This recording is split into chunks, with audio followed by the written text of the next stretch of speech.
প্রসঙ্গ পাল্টালো বেনন। তোমার বাবা মানে বুড়ো শিয়ালটার কি খবর? আগের চেয়ে ভালো। একপাশে সরে পথ করে দিল লরা। এসো, বাবা অস্থির হয়ে তোমার জন্য অপেক্ষা করছে। তুমি আসবে শোনার পর থেকে তোমার কথা ছাড়া আর কোনো কথা নেই মুখে। একটু থেমে বলল, রাষ্ট্রী এখানে নেই। কয়েকদিন আগে বেরিয়েছে। কোথায় গেছে জানি না, আর ফিরে আসেনি। জানি। বারান্দায় উঠল বেনন। ওর সঙ্গে দেখা হয়েছে আমার। ওকে দেখে মোটাসোটা বেটে এক লোক কামারের ঘর থেকে বেরিয়ে এলো। দ্রুত পায়ে পৌঁছে গেল তার ঘোড়ার কাছে। তারপর স্যাডলে উঠে রওনা হয়ে গেল। ঘোড়াটা জোরে দৌড়তে শুরু করেছে। খুরির আওয়াজে বুঝতে পারল বেনন। দরজার কাছে থামল। আওয়াজ লক্ষ্য করে তাকিয়ে জিজ্ঞেস করল, আপাতত কয়জন আছে তোমাদের রাঞ্চে? মাত্র 2 জন। বেননের প্রশ্নে অবাক হলো লরা। বানি রেমন্ড আর জনি কারভেল। হঠাৎ এ প্রশ্ন যে? অনেক দিন হলো আছে। বানি রেমন্ডের অনেক দিন হলো। বাবার সঙ্গেই এসেছিল। তোমার সঙ্গে যে ডাইভে বাবার পরিচয় হলো, সে ডাইভে ও ছিল। আর জনি কারভেল, ও 3-4 মাস হবে কাজ নিয়েছে। ওরা যদি এখানে থেকে থাকে তাহলে ওদের একটু আসতে বলবে। একটু থামলো বেনন। তারপর বলল, আমার ধারণা জনি কারভেল জরুরি খবর দিতে বিশেষ কোথাও গেছে। কাউবয়দের ডাকতে রওনা হলো লরা। মাথা থেকে হ্যাট খুলল বেনন। কপালের উপর থেকে ঘামে ভেজা চুলগুলো সরালো। তারপর ঢুকে পড়ল বাড়ির ভেতরে। আন্তরিক একটা স্বর হেরে গলায় স্বাগত জানালো ওকে। বয়স্ক রাঞ্চার বিছানায় আধশোয়া হয়ে আছে। মুখে ঝুলছে চওড়া আন্তরিক হাসি। এখন চেহারাটা একটু এলোমেলো। আগোছাল হয়ে গেছে ধূসর চুলগুলো। বেনন, বুড়ো খোকা, দারুণ লাগছে তোমাকে এতদিন পরে দেখে। বলতে চাইছো তো আগের চেয়েও সুন্দর লাগছে আমাকে দেখতে? মৃদু হাসলো বেনন। ঘন ঘন মাথা দুপাশে ঝাঁকালো রাঞ্চার। ও কথা দুনিয়ার কারো বলবার সাধ্য রাখেননি ঈশ্বর। তুমি ভালো করেই জানো। মুখ গোমরা করল বেনন। তুমি কি বলতে চাও আমি দেখতে ঘোড়ার মতো? আবার মাথা নাড়ল রাঞ্চার। না, ঘোড়ার অপমান করতে পারবো না বাবা। বুড়ো শকুন কোথাকার, বিড়বিড় করল বেনন। ঠিক আগের মতোই আছো তুমি, চরম মিথ্যুক। ঠিক, কিন্তু তোমার মতো হতে পারিনি আজও এত চেষ্টা করেও। অসমবয়সী দু বন্ধুর তর্ক আরও বহুক্ষণ চলত। কিন্তু লরা ঘরে এসে ঢোকায় দুজনই কথা থামিয়ে ওর দিকে তাকালো। জনি কারভেল আসলেই কোথায় যেন গেছে। বেননের দিকে কৌতূহলী চোখে তাকালো মেয়েটা। তুমি জানলে কি করে? আমার জাদুর ক্রিস্টাল বলে দেখতে পেলাম যে। গম্ভীর দেখাচ্ছে বেননের চেহারা। ও খবর দিতে গেছে যে আমি এসেছি। সম্ভবত এমন কাউকে খবর দিতে গেছে যে রাসলিংয়ের সঙ্গে জড়িত। তাই বিস্মিত দেখালো লরাকে। ঠিক যেন বিশ্বাস করতে পারছে না। কিন্তু জনি কারভেল? আমার ধারণা অবশ্য ভুলও হতে পারে। তবে আমি আসামাত্র দিনের এই অসময়ে কেউ ঘোড়া ছুটিয়ে কোথাও যাবে, ব্যাপারটা অস্বাভাবিক। লোকটা একটু পাগলাটে, বলল জাত বুরুষ। সবসময় যেন ক্ষেপে আছে। ওর টাস্কোটালে আসা হোয়াইট ওয়েলে কালেন আর রেটের সঙ্গে মোলাকাত। লোকগুলোর অন্য কেউ ভুল ধারণা করে অস্ত্রের দিকে হাত বাড়ানো। পরে রাষ্ট্রীকে তাড়া করা হচ্ছে সন্দেহ করে তাকে খুঁজে পাওয়া এবং গুহাতে রাষ্ট্রীকে রেখে আসা, সবই সংক্ষেপে জানালো বেনন। খেয়েছো কিছু? জিজ্ঞেস করলো ব্রুস। মেয়ের দিকে তাকালো। ওকে কিছু খেতে দাও লরা। বেননের উপর দৃষ্টি স্থির হলো তার। রাধুনে গেছে শহরে রসদ কিনতে। পথ দেখিয়ে বেননকে কিচেনে নিয়ে এলো লরা। বিস্কুট, ভাজা মাংস আর বিন দিল। বহুদিন বাড়িতে বানানো খাবার খায় না বেনন। দ্রুত মুখ চলল ওর। তার উপর লরা বিরাট একটা আপেল পাই থেকে দুটো টুকরো কেটে দিল। হাসি ফুটল বেননের চেহারায়। কার বানানো ম্যাম? চিবাতে চিবাতে জিজ্ঞেস করলো ও। লরার বানানো শুনে আন্তরিক প্রশংসা ঝরল ওর গলায়। সত্যি দারুণ ম্যাম। জীবনে এত সুস্বাদু পাই খাইনি আমি। আরও যদি চাও তাহলে বাবার অংশের জন্য তার সঙ্গে লড়াই করতে হবে তোমাকে। মৃদু হেসে জানালো লরা। মনে হয় না অসুস্থ লোকের অত খিদে আছে, মন্তব্য করলো গম্ভীর বেনন। ও ভালো করেই জানে খেতে কীরকম ভালোবাসে জাত পুরুষ। আমি হয়তো বাধ্য হব ওর ভাগটা। পাশের ঘর থেকে কান খাড়া করে শুনছে রাঞ্চার। বোঝা গেল তার গর্জনে। খবরদার বেনন, বন্ধুকে তুমি না খাইয়ে মারতে পারো না।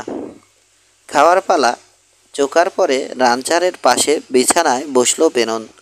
ভুরু সামান্য কুঁচকে আছে। জিজ্ঞেস করলো, কপার মাউন্টেনে রাষ্ট্রীর দেখাশোনার জন্য কাউকে পাঠাতে পারবে? বুড়ো পাখিটার বিড়ালের প্রাণ, কিন্তু চিন্তা লাগছে তবু। চিন্তা করছে বুরুষ। বেনন আবার বলল, কাউকে যদি পাঠাও তাহলে তাকে হয় শহরের কেউ নয়তো পাশের কোনো রাঞ্চের লোক হতে হবে। জনি কারভেল লোকটাকে আমি বিশ্বাস করতে পারছি না। অন্য কাউবয়কে এখানে তোমার দরকার হবে। জিম হ্যানন, বলে উঠল লরা। 3F এর কাউবয় সে। আমাদের মতোই রাসলিংয়ের কারণে চিন্তিত বোধ করছে। লরা ঠিকই বলেছে। মেয়ের কথায় সায় দিল বুরুষ। জিম খুব ভালো ছেলে। তাহলে খবর দিতে হয় তাকে। কাল সকালে খবর পাঠানো যাবে, বলল লরা। কফি করতে কিচেনে চলে গেল। একটু পরে ফিরে এলো ধোয়া ওঠা দুমগ কফি নিয়ে। রাঞ্চের উঠানে এসে থামলো একটা ঘোড়া। লরার মুখে ছায়া ঘনালো। ওই বোধহয় কারভেল ফিরল। হয়তো। কফিতে চুমুক দিল বেনন। ওর সঙ্গে কথা আছে আমার। কফি শেষ হওয়ার পরেও উঠল না ও। লরা জাট বুরুষের সঙ্গে এলাকার পরিস্থিতি নিয়ে আলাপ করল। জানতে চাইল এদিকের মানুষ কেমন, কোন জায়গা কেমন ইত্যাদি। ওর ভালো করেই জানা আছে বেঁচে থাকতে হলে এই অঞ্চলটা সম্বন্ধে পরিষ্কার একটা ধারণা থাকা প্রয়োজন। প্রতিপক্ষের তা আছে। হাতের তালুর মতো এলাকাটা চেনে তারা। রাত 10টায় উঠল ও। ব্যাংক হাউসে তখনও একটা আলো জ্বলছে। বাপ বেটির কাছ থেকে বিদায় নিয়ে বেরিয়ে এলো বেনন। ব্যাংক হাউসের দিকে গেল না। অলস পায়ে গিয়ে হাঁটতে শুরু করলো করালের দিকে। মাত্র করালের কোণা ঘুরেছে ও। পেছনের নুড়ি পাথরের উপরে বুটের কর্মর আওয়াজ পেল। চরকির মতো ঘুরে দাঁড়ালো বেনন। পলকেই দেখতে পেল অস্ত্রের দিকে হাত বাড়িয়েছে কারভেল। দ্রুত একপাশে সরল বেনন। হোলস্টারে ছোবল মারল ওর হাত। অন্ধকারে কমলা আগুনের থুতু ছিটালো ওর কোল্ট। প্রচণ্ড ধাক্কা খেয়ে পিছু হটল কারভেল। হাতটা থেকে অস্ত্র পড়ে গেছে। অন্য হাতে আহত কবজি ধরে নিচু স্বরে গাল বকতে শুরু করলো। সামনে বাড়ল বেনন। রান্স হাউজের একটা দরজা খুলে যাওয়ার আওয়াজ শুনতে পেল। তারপর ব্যাংক হাউসের দরজাও খুলে গেল। নিষ্পলক চোখে তাকিয়ে আছে জনি কারভেল। জানালা দিয়ে আসা হলদে আলোয় বেনন দেখল লোকটার নিচ দু চোখের দৃষ্টিতে ঘৃণার বিষ ঝরছে। পড়ে যাওয়া 6 গানটা তুলে নিল বেনন। ধাক্কা মেরে কারভেলকে ঘুরিয়ে ঠেলতে ঠেলতে নিয়ে চলল রাঞ্চ হাউজের দিকে। শটগান হাতে দরজায় দাঁড়িয়ে আছে লরা। উইনচেস্টার হাতে ব্যাংক হাউস থেকে বেরিয়ে এসেছে বানি রেমন্ড। ধরতে পেরেছ তাহলে? কারভেলের উপর থেকে সরে রেমন্ডের দৃষ্টি বেননের উপরে স্থির হলো। মনে হচ্ছিল কোনো মতলব আছে ব্যাটার। সাধারণত সন্ধ্যের পরপরই ঘুমিয়ে পড়ে, কিন্তু আজকে চুপ করে বসেছিল। কি যেন ভাবছিল হিংস্র চেহারা করে। ঠিক করেছিলাম ওর উপর চোখ রাখব, কিন্তু এমন ঘুম এসে গেল।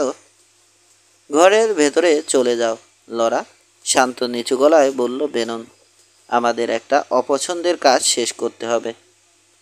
বেননের খুব কাছেই দাঁড়িয়ে আছে লরা। ওর চোখে মেয়েটা কি দেখলো ওই জানে। নিশ্চিন্ত হয়ে ঘুরে দাঁড়িয়ে চলে গেল বাড়ির ভেতরে। দরজাটা বন্ধ হওয়ার পরে রেমন্ডের দিকে তাকালো বেনন। একটা দড়ি জোগাড় করে ফেলো, কারভেলকে দেখালো। এর ঘোড়াটাকে স্যাডল এর ঘোড়াটাতে স্যাডল চাপানো আছে, কাজেই ওটাই ব্যবহার করব আমরা। ওই ওখানের কটনউড গাছটা কাজ সারার জন্য যথেষ্ট হবে। কাগজের মতো সাদা হয়ে গেল জনি কারভেলের চেহারা। কাপা গলায় বলে উঠল, কি কি বলছো তুমি? আমাকে ঝুলিয়ে দেবে? কাজটা বেআইনি, তাই? বরফের মতো শীতল শোনালো বেননের গলা। ঠোঁটে ঝুলছে ভয়ঙ্কর এক টুকরো বাঁকা হাসি। আর তুমি কোন আইনটা পালন করছিলে শুনি? রাসলারদের সঙ্গে হাত মিলিয়েছ তুমি, নিজের বসকে পয়সার বিনিময়ে বেচে দিয়েছ। বিশ্বাসঘাতকতা তো করেছই, তার উপর পেছন থেকে গুলি ছুঁড়ে আমাকে খুন করবার চেষ্টা করেছিলে। ঝুলিয়ে দেব না তো আর কি আশা করো তুমি? তীব্র আতঙ্কে বিকৃত হয়ে গেল কারভেলের চেহারা। না, তীক্ষ্ণ স্বরে প্রায় চেঁচিয়ে উঠল লোকটা। আমাকে ফাঁসি দিও না। না, আমি গুলি করতে চাইনি। বেশ, যেন কথাটায় গুরুত্ব দিচ্ছে এমন ভঙ্গিতে মাথা দোলালো বেনন। ঠিক আছে, তাহলে আমাদের বলে ফেলো কার হয়ে কাজ করছিলে, তার পরিকল্পনা কি?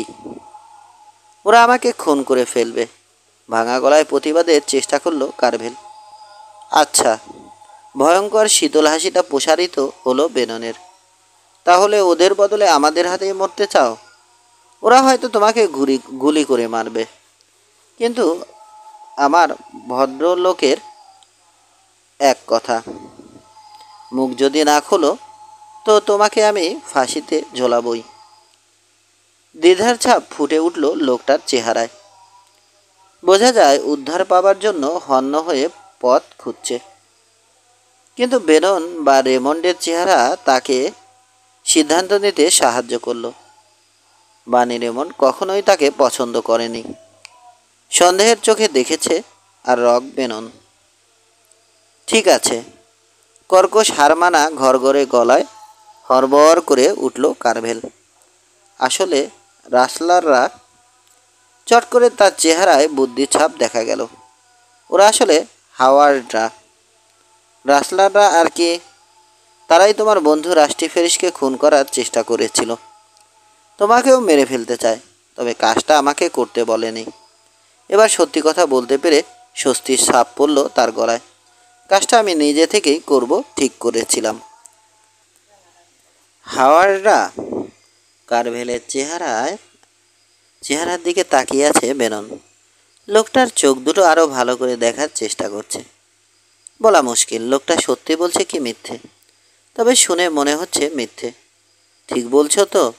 নিশ্চয়, আর কে হতে যাবে? গলায় জোর আনার চেষ্টা করছে কারভেল। আমার জানার কথা, তাই না? হয়তো আসল লোকটা লেনি আর্থার।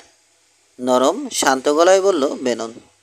হয়তো রাষ্ট্রীকে খুন করতে চেষ্টা করছে তারই গানম্যানরা, গ্রাট, কালেন, রেড আর অন্যান্যরা। জানি না এ কথা কেন বলছো তুমি, বলল জনি কারভেল। আমি ওদের চিনিই না। মিথ্যে বলছো তুমি, গর্জে উঠল রেমন্ড। বেশ কয়েকবার আমি তোমাকে ওদের সঙ্গে দেখেছি। চোরে চোরে যেমন মাস্তুতো ভাই, তার চেয়েও ওই গ্রাটের সঙ্গে তোমার বেশি খাতির আছে। দড়িটা গাছে আটকাও বেনন, সময় নষ্ট করে লাভ নেই। দি শালাকে ঝুলিয়ে। জনি কারভেলের গলায় দড়ির ফাঁসটা পরালো বেনন। টান টুন দিয়ে দেখল ভালো মতোই আটকেছে। না, ফ্যাঁসে গলায় অনুনয় করল কারভেল। ফাঁসি দিও না আমাকে। ঈশ্বরের কসম, আসলে লেনি আর্থার রাসলিং করছে। হাওয়ার্ডদের সঙ্গে একসঙ্গে কাজ করছে সে। আজ রাতে তোমাদের উত্তরের গরুগুলো লুট করবে তারা। আয়! চমকে গিয়ে বিদঘুটে আওয়াজ করলো রেমন্ড। সামলে নিয়ে জিজ্ঞেস করলো, আজ রাতে? ওর গলা থেকে দড়ি খোলো, রেমন্ড বলল বেনন। তারপর ঘোড়াগুলোয় স্যাডল চাপিয়ে ফেলো। ওকে ছেড়ে দেব? বিস্মিত চোখে কারভেল আর বেননকে দেখল রেমন্ড। ওর দরকার ফুরিয়েছে, যা জানা ছিল জানা হয়ে গেছে। আবার যদি ওকে দেখি তাহলে বিনা দ্বিধায় গুলি করে পরে জিজ্ঞেস করব কেমন আছে। কড়া চোখে কারভেলকে দেখল বেনন। কথাটা কানে গেছে? নিচ জানোয়ার গেছে, ফিসফিস করে বলল কারভেল। এখনও বিশ্বাস করতে পারছে না বেঁচে থাকবার সুযোগ দেয়া হয়েছে তাকে। ঠিক আছে, রওনা হয়ে যাও তাহলে। লোকটার কাজ ছেড়ে দিল বেনন। আর যেন কখনো ভুলেও তোমাকে না দেখি।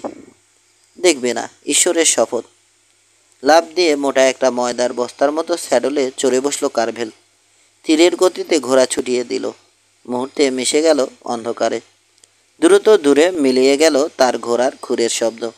ভাব দেখে মনে হলো লোকটা আগামী কয়েকশো মাইলের মধ্যে থামবে না। কিন্তু ঘটনা তা নয়। বেননের আওতার বাইরে গিয়েই রাগে অপমানে গা জ্বলে উঠল তার। থাবা মারল স্কাবার্ড থেকে উইনচেস্টার রাইফেলটা বের করে নিতে। কুত্তার বাচ্চাটাকে যদি আমি শেষ না করেছি। খালি স্কাবার্ডে হাত পড়ল তার, আবার হাতড়ালো। নেই রাইফেল স্কাবার্ডে। নিঃশব্দে কখন যেন ওটা বের করে নিয়েছে রক বেনন। টেইল থেকে সরে গেল কারভেল। ঘোড়ার পেটে নিষ্ঠুরভাবে স্পার দাবালো। এখনও সময় ফুরিয়ে যায়নি। হয়তো বেননদের আগেই লেনি আর্থারের কাছে গিয়ে তাকে সতর্ক করতে পারবে সে। তখন তাদের কাছ থেকে একটা রাইফেলও নিতে পারবে। একবার একটা রাইফেল পেলে বেননের বুক ঝাঁঝরা না করে থামবে না সে। আমাকে দিয়ে জোর করিয়ে কথা বলানো। বুকের ভেতরের যত ঘৃণা যেন উপচে পড়ছে ঝড়ো বাতাসের তারা খাওয়া উত্তাল ঢেউয়ের মতো। কেঁচোর মতো হামাগুড়ি দিতে তাকে বাধ্য করা হয়েছে। তার কাপুরুষতাকে প্রকাশ করে দেয়া হয়েছে। বিপদমুক্ত হতে এখন যেন সমস্ত আক্রোশের ডালাও খুলে গেছে। নিজেকে চেনে কারভেল। বেননের রক্ত পান করলেও সহজে তার রাগ পড়বে না। দেখবে ওরা, সময় আসুক। এখনও তার খেলা শেষ হয়ে যায়নি। আগে একটা অস্ত্র আসুক হাতে। হাওয়ার্ডরা? কারভেলের চেহারার দিকে তাকিয়ে আছে বেনন। লোকটার চোখ দুটো আরও ভালো করে দেখার চেষ্টা করছে। বলা মুশকিল লোকটা সত্যি বলছে কি। 6 গরু যেখানে জড়ো করে রাখা আছে সেদিকে ঘোড়া ছুটিয়ে পাশাপাশি যাওয়া রেমন্ডের দিকে আনমনে তাকালো বেনন। দ্রুত চিন্তা করছে। এখন পর্যন্ত লেনি আর্থার আর হাওয়ার্ডদের বিরুদ্ধে সত্যিকারের কোনো প্রমাণ নেই ওদের হাতে। কারো হাতেই নেই। সন্দেহ করা হয়েছে তাদের। রাস্টি ফেরিস এমন একটা টেইল খুঁজে পেয়েছে যেটা অনুসরণ করলে হয়তো প্রমাণ মিলতে পারে। কিন্তু পুরোটা পথ অনুসরণ করতে পারেনি রাস্টি। গন্তব্য জানতে পারেনি। তার আগেই আহত হয়েছে। মুখ খুলেছে জনি কারভেল। কিন্তু লোকটা এমনই যে তাকে একটা কানাকড়ি দিয়েও বিশ্বাস করা যায় না। অপরাধ প্রমাণ করতে হলে লুণ্ঠনের সময় লোকগুলোকে হাতে নাতে ধরতে হবে। নয়তো এমন কোনো সূত্র পেতে হবে যাতে করে নিশ্চিত হওয়া যায় লোকগুলো গরু চুরির সঙ্গে জড়িত। যে টেইলটা রাস্টি পেয়েছিল সেটা এমনকি বক্সফোর রাঞ্চের জমিতেও নয়, পাহাড়ি অঞ্চলে। কাজেই ওই টেইল দেখে কোনো কোর্টই বক্সফোরকে দায়ী করবে না। কোনো একটা দল রাসলিং করছে সেটা জানা এক কথা, আর প্রমাণ সে সম্পূর্ণ ভিন্ন ব্যাপার। কিন্তু জোরালো প্রমাণ হাতে থাকতে হবে। কারণ লেনি আর্থারকে এলাকার প্রায় কোনো রানচারই সন্দেহের চোখে দেখে না। রাষ্ট্রী এবং অন্যদের কাছে যা বেনন জেনেছে তাতে এটা পরিষ্কার যে লেনি আর্থারের রাঞ্চে গরুর সংখ্যা অস্বাভাবিক হারে বাড়ছে না। তাহলে হয় গরুগুলোকে দ্রুত এই এলাকা থেকে সরিয়ে নিয়ে যাওয়া হচ্ছে, নয়তো রাখা হচ্ছে এমন কোনো গোপন জায়গায় যেখানে কারো চোখে পড়বে না। আকাশে উঠতে শুরু করেছে গোলাকার চাঁদ। তীব্র বেগে ঘোড়া ছুটিয়ে নিচের উপত্যকায় পৌঁছে গেল বেনন আর রেমন্ড। সামনে বিপদ আছে। ঘোড়া থামালো ওরা। বাতাসে ভারী হয়ে ভাসছে ধুলো আর গরুর গন্ধ, কিন্তু একটা জন্তুও চোখে পড়ল না ওদের। আবছাভাবে গরুর খুরের চিহ্ন দেখতে পেল বেনন। চলে গেছে উত্তর দিকে। স্যাডলে ঝুঁকে ঘোড়া হাঁটিয়ে চিহ্ন অনুসরণ করলো বেনন। পেছনে আসছে রেমন্ড। কয়েক মিনিটের মধ্যে বেনন দেখতে পেল টিলার মাঝখানে তৈরি হওয়া একটা গিরিখাদের মাছ দিয়ে নিয়ে যাওয়া হয়েছে গরুগুলোকে। স্কাবার্ড থেকে রাইফেলটা বের করলো বেনন। ঘোড়া থামিয়ে জিজ্ঞেস করলো, এদিকটা চেনা আছে তোমার? পুরোপুরি না। যতদূর জানি উত্তর আর পশ্চিমে পানি নেই, একেবারে শুকনো, গরুর জন্য উপযুক্ত জায়গা নয়। রেমন্ডের দিকে তাকালো বেনন। একেবারে শুকনো? হাইরক ক্যানিয়নের নাম শুনেছ কখনো? হ্যাঁ, তবে যাওয়া পড়েনি ওদিকে। জায়গাটা অনেক পশ্চিমে, তাই না? শুনেছে পানি নেই ওদিকেও। আছে, বলল বেনন। বছর কয়েক আগে এক লোকের মুখে শুনেছিলাম আছে। ওই পথে ওরিগন আর উত্তর ক্যালিফোর্নিয়ায় যেত ওয়াগন ট্রেন। ছড়ানো ছিটানো, তবে পানির উৎস আছে ওখানে। ও কয়েকটা ঝর্ণা। আস্তে করে নট করলো রেমন্ড। উত্তর আর পশ্চিমেও ঝর্ণা আছে কয়েকটা, তবে সারা বছর ওগুলোতে পানি থাকে না। চোরাই গরুর পিছু নিল আবার বেনন আর রেমন্ড। সময় নিয়ে ধীরে সুস্থে চলেছে সে বেননের দেখা দেখি। চিন্তা করে দেখেছে বেনন, এটা ঠিক যে রাসলারদের ধরতে যত দেরি হবে গরু ততই এগিয়ে যাবে। এগুলোকে ফিরিয়ে আনতে সময় বেশি লাগবে। কিন্তু এটাও ঠিক যে রাসলাররা যত দূরে বিনা বাধায় সরে যেতে পারবে ততই নিরাপত্তার ব্যাপারে নিশ্চিন্ত থাকবে। সন্দেহ পরায়ণতা কমে আসবে, আগের চেয়ে অসতর্ক হয়ে উঠবে। সামনে একটা জায়গা পড়বে। হঠাৎ নীরবতা ভাঙল রেমন্ড। এগেট নাম। শহর ঠিক বলা যায় না, তবে বসতি। ওটার একটাই রাস্তা। এক পাশে হোটেল, আর সেলুন। অন্য পাশে লিভারি স্টেবল। স্টেবলে মৃতপ্রায় কয়েকটা ঘোড়া আছে। শার্ডো নামের এক লোক স্টেবলটা চালায়, আর সেলুনের মালিকের নাম মরমন জনি। তবে লোকটা আসলে মরমন নয়, নামটা হয়েছে। সে সবসময় মরমন মহিলাদের কথা বলে দেখে। শার্ডো আর সে গত ৬-৭ বছর ধরে পরস্পরের বিরুদ্ধে লড়াইয়ের তোড়জোড় করছে। দুজনকে দু চোখে দেখতে পারে না, হয়তো আর কোনো কাজ নেই বলেই। সেলুন না? কি মনে হয় রাসলাররা ওখানে ড্রিঙ্কের জন্য থামবে? হয়তো থামবে। নিজে হুইস্কি তৈরি করে জনি। জিনিসটা এতই করা আর নিম্ন শ্রেণীর যে ওই জিনিস খেলে খরগোশও হুঁশ হারিয়ে গ্রিজলি ভাল্লুককে ধাওয়া করে গুহার ভেতরে পৌঁছে দিতে চাইবে। আমি যখন বাচ্চা ছিলাম আর ইন্ডিয়ানদের জন্য জঘন্য হুইস্কি তৈরি হতো, তার চেয়েও খারাপ জনির হুইস্কি। র কর্ন হুইস্কির সঙ্গে সামান্য ঝিমসন উইড মেশায়ও। নীরবতার মাঝ দিয়ে এগিয়ে চলল ওরা, যে যার নিজের চিন্তায় ডুবে আছে। চাঁদটা এখনো পূব আকাশের গায়ে ঝুলে আছে। শেয়ালোয় মাঝে মাঝে ঝুঁকে ট্র্যাক দেখছে বেনন। পরিষ্কার দেখা যাচ্ছে গরুর খুরের চিহ্ন। ব্যাপারটা ঠিক পছন্দ হচ্ছে না ওর। সামনে কোথাও ট্র্যাক লুকাবার চেষ্টা করা হবেই। হয় ট্র্যাক লুকিয়ে এগিয়ে যাবে, না হলে এটা একটা ফাঁদ। মনের কথা রেমন্ডকে বলল ও। দুজনেই সতর্ক হয়ে উঠেছে। আগের চেয়ে অনেক ধীরে এগোলো। তার দরকার ছিল না। ট্রাক পাহাড়ি উপত্যকার দিকে চলে গেছে। মাঝে মাঝে পেরিয়েছে ছোট ছোট ঢাল, এগিয়ে গেছে আরও সামনে কোথাও। স্বাভাবিক বুদ্ধি রাখে এমন কোনো রাসলার এভাবে স্পষ্ট ট্র্যাক রেখে যাবে না, কিন্তু তাই করা হয়েছে। সহজেই অনুসরণ করা যাচ্ছে। দুটো মানে হতে পারে এর। এক, হয় ফাঁদ, নয়তো কোনোভাবে বিশেষ কৌশলে গরুগুলোকে গায়েব করে দেয়া হয়েছে।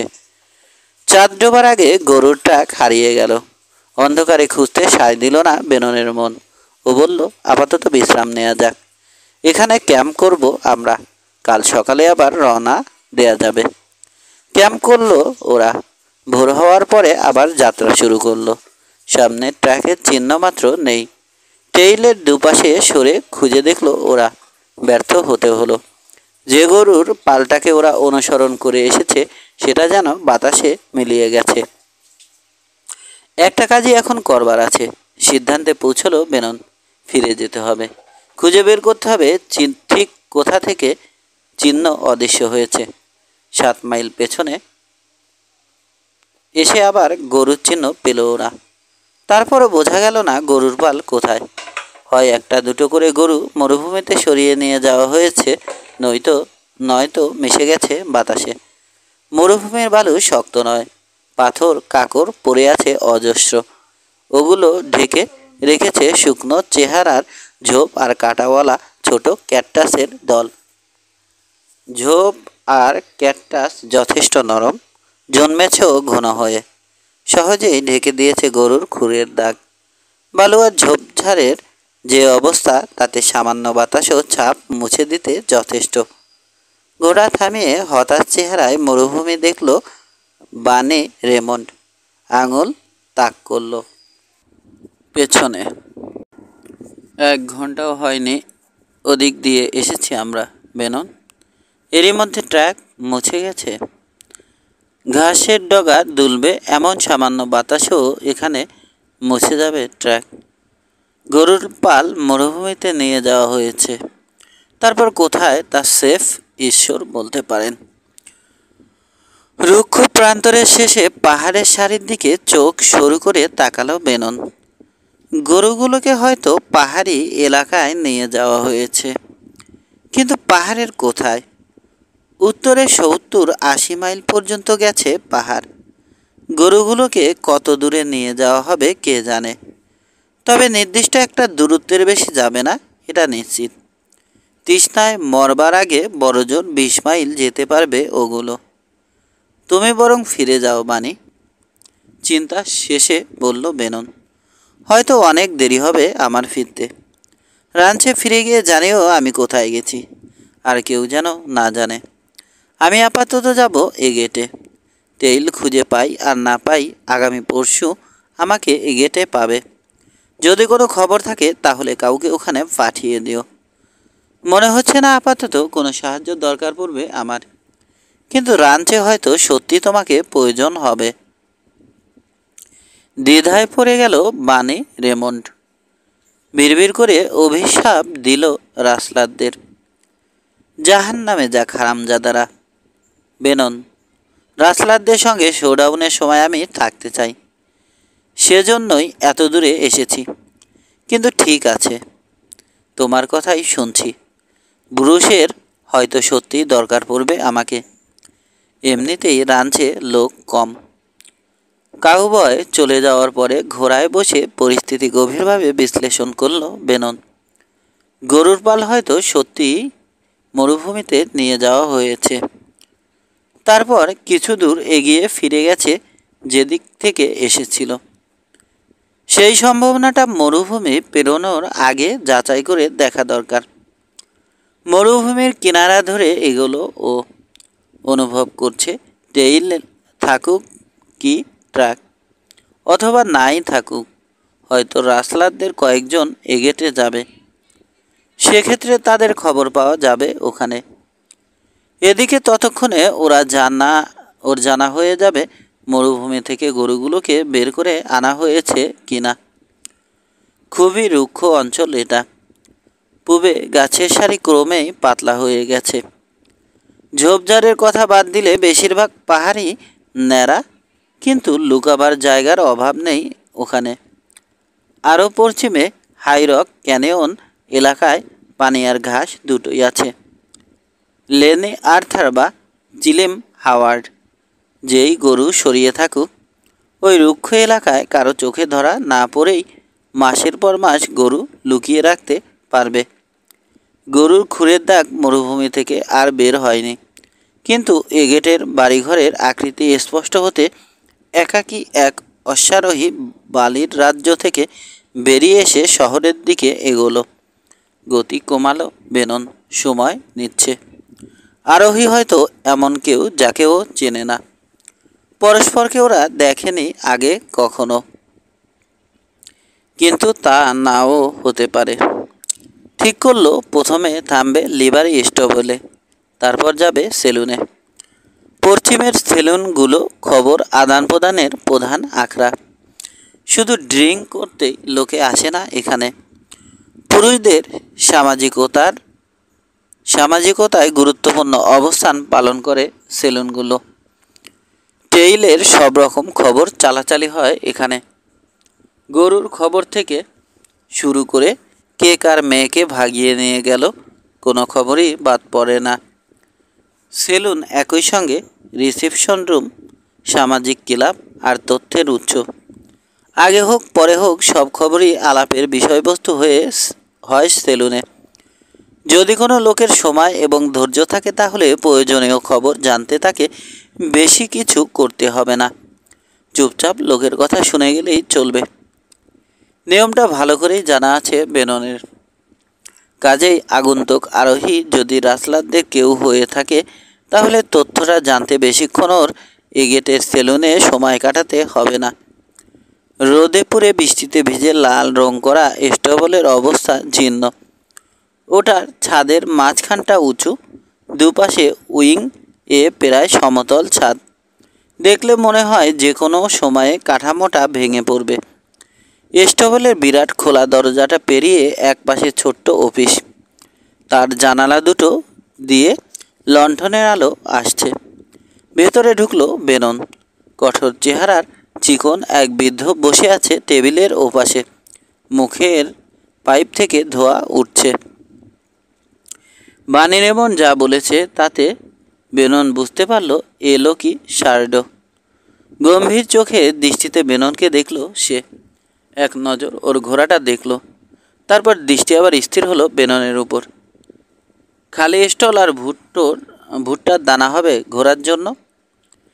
দাঁতের কামড় ছেড়ে পাইপটা মুখ থেকে নামালো বৃদ্ধ। ভুট্টার দানা? ঘোড়াকে ভুট্টার দানা খাওয়াবে তুমি? খুবই ভালো ঘোড়া এটা, শান্ত গলায় জানালো বেনন। ভুট্টার দানা খেয়ে জোরে ছুটতে পারবে যে কোনো ঘোড়া। আমার সেটাই দরকার। পাইপ তাক করলো শার্ডো। তৃতীয় স্টল, ভুট্টা পাবে ফিডবিনে। একটা বে ঘোড়া আছে, সাবধান থেকো, লাথি মারতে ওস্তাদ। কালো ঘোড়াটার পিঠ থেকে স্যাডল খুলে ভুট্টার দানা খেতে দিল বেনন। তারপর হ্যাট হাতে দুলিয়ে অলস পায়ে ফিরে এলো ছোট্ট অফিসে। লণ্ঠনের আলোয় চকচক করছে ওর কালো চুল, সাদাগুলো ঝিলিক দিচ্ছে। দুজনের কেউই কোনো কথা বলল না। রাতটা একেবারেই নিঃশব্দ। বহু দূরে মরুভূমিতে হঠাৎ করুণ সুরে একাকিত্বের কারণে চোষ্টার কাছে অভিযোগ জানালো একটা নিঃসঙ্গ কয়ট। তার করুণ আরতি মিলিয়ে যেতে না যেতেই হেরে গলায় সেলুনে হেসে উঠল এক মাতাল। পরক্ষণেই বার কাউন্টারে বোতল ঠোকার জোরালো আওয়াজ হলো। ঝিরঝিরে বাতাস বইছে বাইরে, সুশীতল পরশ বোলাচ্ছে ক্লান্ত দগ্ধ পৃথিবীর বুকে। রাতের পরিষ্কার আকাশে খুব ঝিলমিলে আর কাছের মনে হচ্ছে সুদূরবর্তী নক্ষত্রগুলোকে। লিভারি স্টবলে পুরনো চামড়া আর ঘোড়ার গায়ের নেশা ধরানো গন্ধ, সেই সঙ্গে যোগ দিয়েছে রসদের প্রাচীন সুবাস।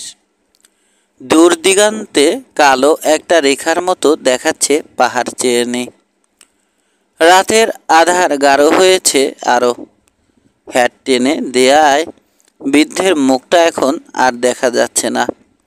পাইপের বোলের আগুনটা লালচে আভা ছড়াচ্ছে। তার পেছনে শহরের রাস্তায় চলাচলের দাগগুলো সাদাটে দেখাচ্ছে। দুটো কেবিনে আলো জ্বলছে, বাকি বাড়িগুলো অন্ধকার, সেলুনটা ছাড়া। খুব প্রশান্তিময়। নীরবতা ভাঙল বেনন।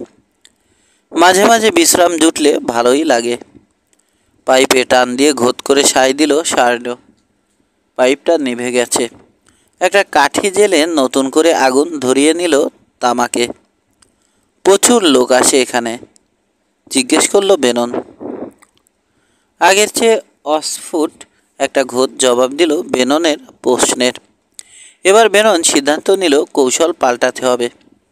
অবশ্য এটা ঠিক যে এমন একটা শহরে লোক সমাগম হবে তা আশা করা যায় না। চলাচলের পথের বাইরে একটা শহর। সপ্তাহে 2 সপ্তাহে হয়তো কেউ একবার এদিক দিয়ে যায়। বুঝতে পারছি না তুমি খেয়ে পড়ে বেঁচে আছো কি করে? জ্বলে যাচ্ছে। উৎসাহ পেল বেনন। এই তো বেটা ঠোঁট ফাঁক করতে লেগেছে। সত্যি কি করে যে তুমি টিকে আছো এখানে?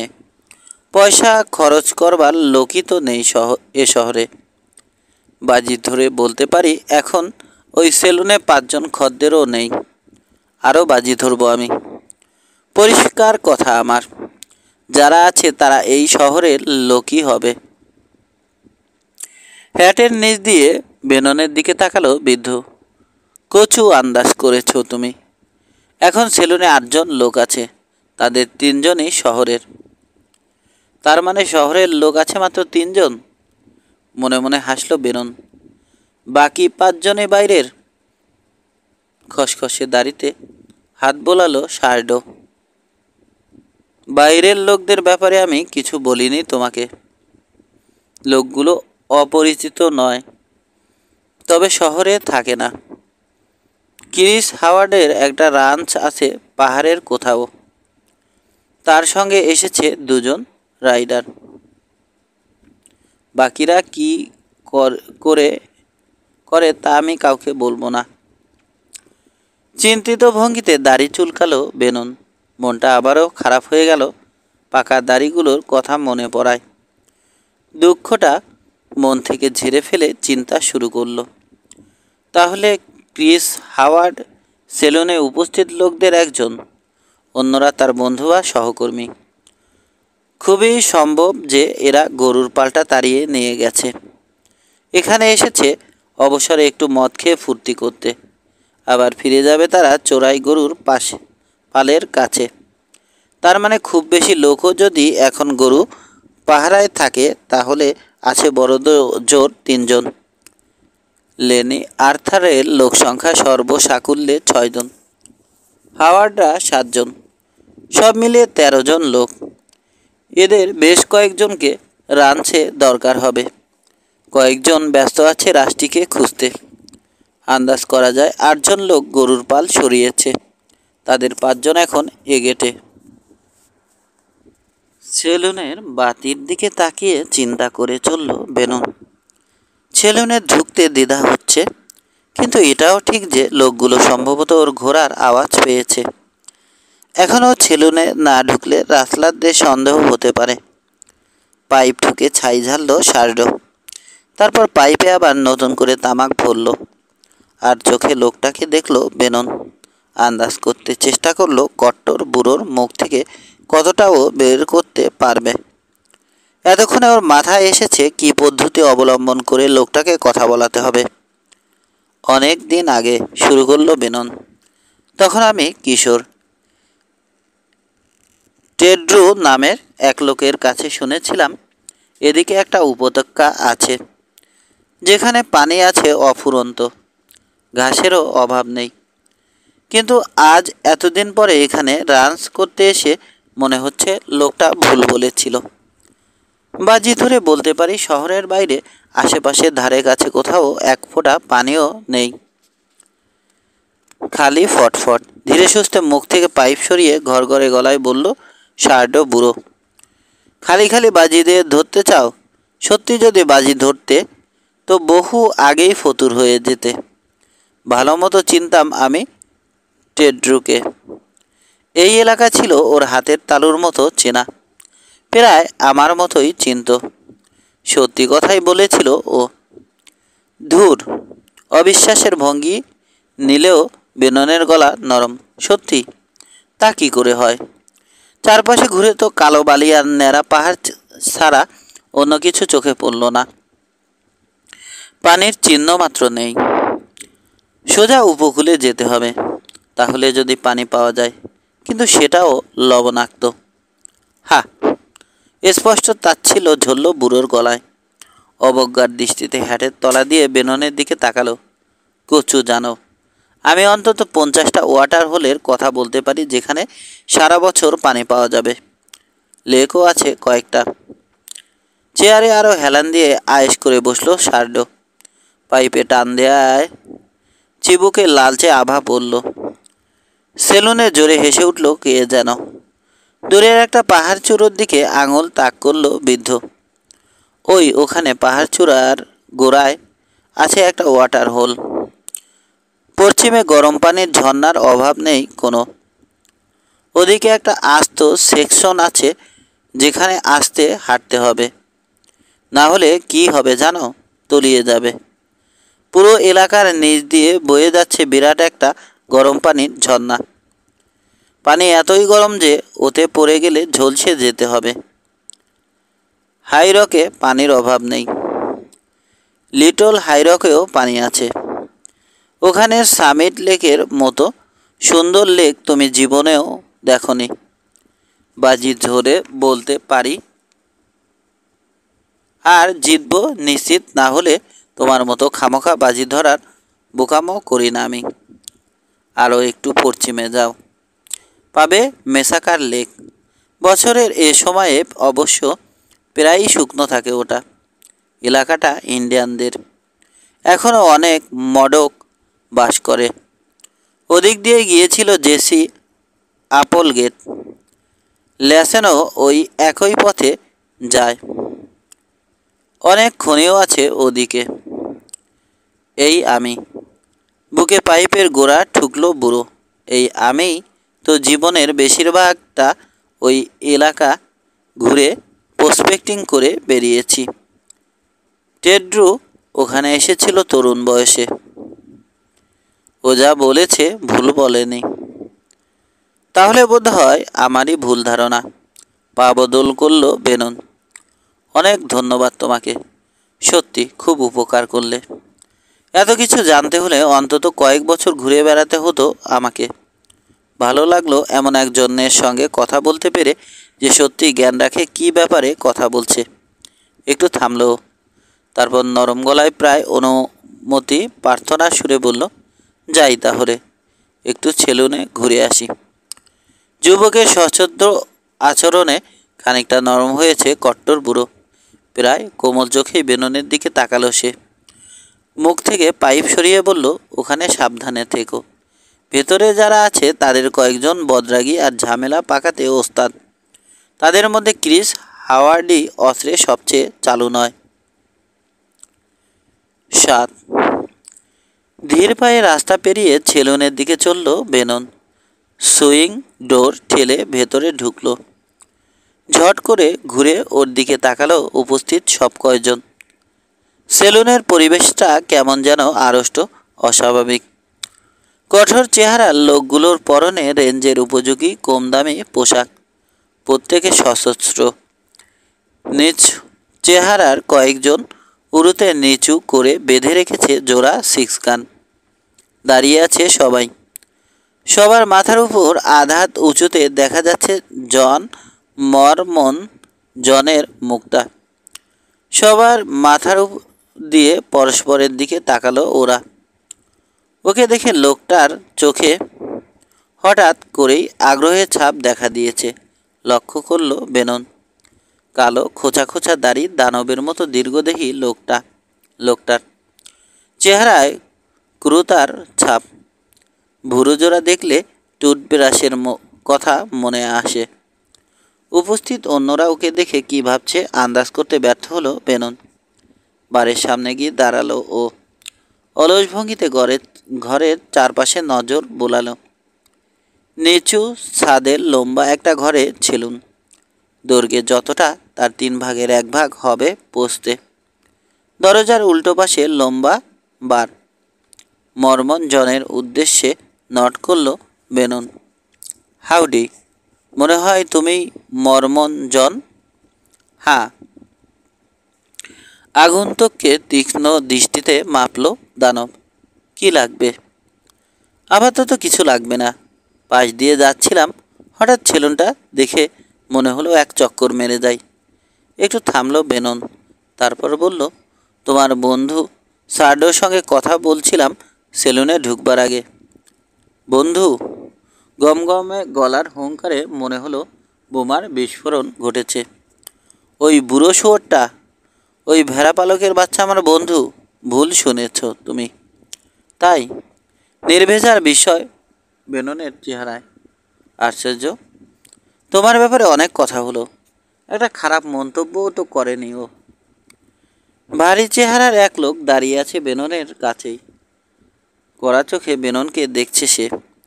জিজ্ঞেস করলো, আগে তোমাকে কোথায় দেখেছি বলো তো মিস্টার? সতর্ক চোখে শিল নোড়া চেহারার লোকটাকে দেখল বেনন। চেহারাটা পরিচিত মনে হলো না, তবে এ যে কী ধরনের লোক তা বুঝতে দেরি হলো না ওর। মনে হয় আমাদের আগে দেখা হয়নি, শান্ত নিচু স্বরে বলল বেনন। মনে পড়ে না তোমার মতো শিলনোড়া কিসিমের চেহারা আগে কখনো আমার চোখে পড়েছে। কে যেন খিকখিক করে হেসে উঠল। মাত্র এক মুহূর্ত, তাতেই শিলনোড়া টকটকে লাল হয়ে গেল। রাগী চোখে যে হেসেছিল তাকে একবার দেখে নিল।